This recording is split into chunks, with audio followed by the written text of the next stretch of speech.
Right. So the next thing we would also want to add is contributions to the pension scheme, the structure of the contributions to the pension scheme.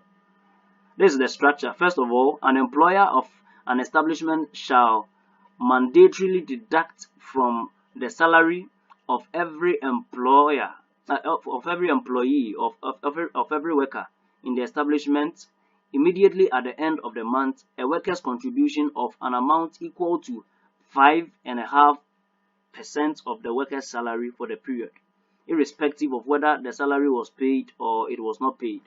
So at the end of every month, the employer is supposed to deduct 5.5 or 5.5% of your salary to make contribution into the pension scheme.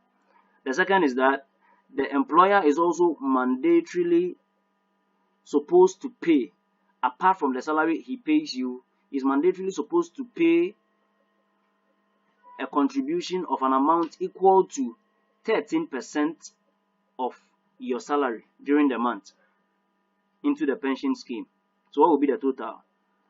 5.5 from your salary, deduction from your salary, and also an extra contribution of 13% of your salary, 13% of your salary from the employer, apart from the salary that is paid you. So 13% plus 5.5, the total will be 18.5. So now this is how it is going to be done. Out of the total contribution of 18.5%, an employer shall within 14 days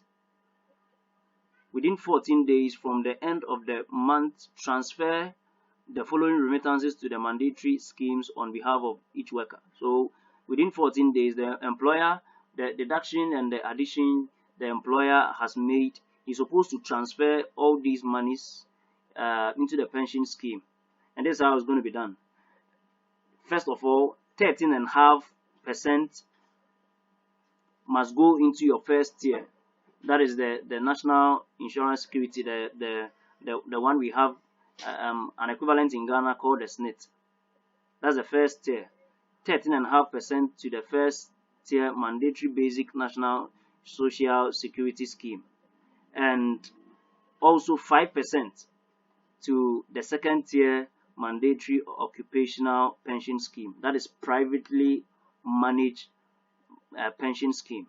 So 5% into that and 13.5 into the national social security scheme. The minimum contribution is 18.5% of the approved monthly equivalent of the national daily minimum wage. That is the minimum. But if an employer wants to contribute more for you, then that's fine, but it must not go below this minimum. Thank you for your attention. I will be waiting for your questions. If you have any questions, don't hesitate. I'm waiting for your questions and I'm very, very ready to answer you. Bye.